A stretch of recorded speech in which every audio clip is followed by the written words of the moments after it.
Il n'y aura jamais de pape noir, l'illusion d'une Église universelle. Depuis des siècles, le peuple africain est pris dans les filets du christianisme, une religion née hors de son sol et qui lui a été imposée par le sang, les chaînes et le feu.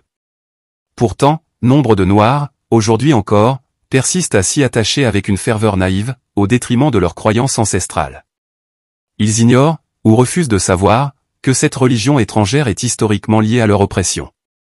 Alors que l'idée d'un pape noir continue de susciter espoir et fascination chez de nombreux fidèles africains, une réflexion critique sur l'héritage du christianisme en Afrique s'impose.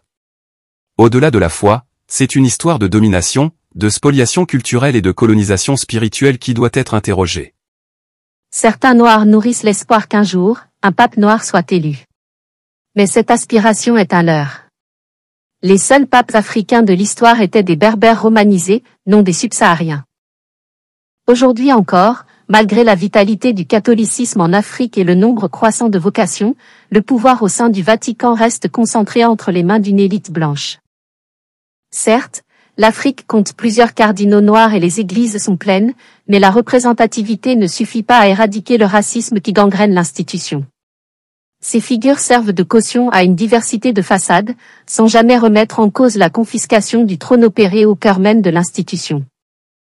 Tant que cette mainmise, forgée par des siècles d'histoire coloniale, ne sera pas remise en question, la perspective d'un pape noir restera une illusion, sans portée réelle. En réalité, l'Église catholique n'a jamais opéré de véritable rupture avec son passé raciste. Elle se contente d'adapter son discours tout en conservant le pouvoir. L'évocation d'un pape noir relève davantage du marketing spirituel que d'une volonté de changement. De plus, de nombreux prêtres africains en Europe témoignent encore aujourd'hui d'actes de racisme, de marginalisation ou de condescendance au sein de l'Église. Nombre de chrétiens noirs ignorent la fameuse malédiction de Cham, l'un des fondements bibliques du racisme anti-noir. Selon ce mythe, Cham, fils de Noé, aurait été maudit, et sa descendance condamnée à une servitude éternelle. L'interprétation raciste de ce récit, largement diffusée par des théologiens européens, arabes et juifs pendant des siècles, a servi à justifier la traite négrière, l'esclavage et la colonisation des Noirs, supposément maudits par Dieu. Cette lecture biaisée des textes bibliques a légitimé la déshumanisation des peuples africains, au nom même de Dieu. En outre, ce que beaucoup ne savent pas, c'est que les bases mêmes du christianisme sont un plagiat des traditions spirituelles africaines, notamment de la mythologie égyptienne noire. Isis, Horus et Osiris forment une trinité bien antérieure à celle du Père, du Fils et du Saint-Esprit. Le culte d'un fils né d'une vierge, ressuscité après 3 jours, loin d'être une invention chrétienne, reprend des récits africains anciens. Le Jésus-Christ que tant de Noirs prient chaque jour n'est pas un personnage historique avéré. Il s'agit d'une représentation mythologique, conçue au fil des siècles pour répondre aux besoins idéologiques de l'Église. Son image, surtout, celle d'un homme blanc aux yeux bleus et cheveux clairs, est une arme de colonisation mentale.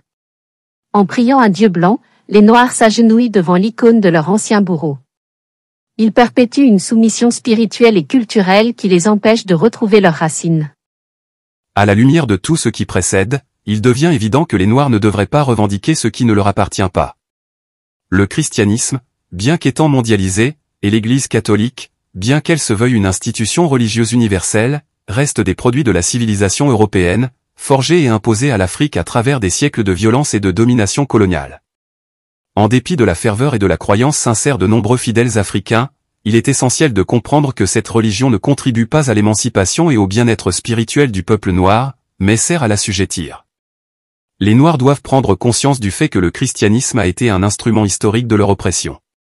L'idée d'un pape noir n'est qu'une illusion. La hiérarchie de l'Église catholique demeure dominée par une élite blanche qui ne permettra jamais aux Noirs de prendre les rênes de ce qu'elle considère comme le socle même de la civilisation occidentale.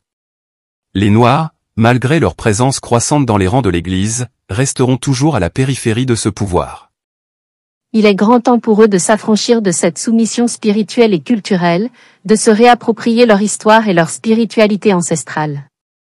L'Afrique, berceau de la civilisation, doit retrouver ses racines et ses traditions spirituelles, longtemps marginalisées et ignorées, afin de sortir de l'ombre de l'aliénation religieuse et culturelle et de rétablir son identité spirituelle.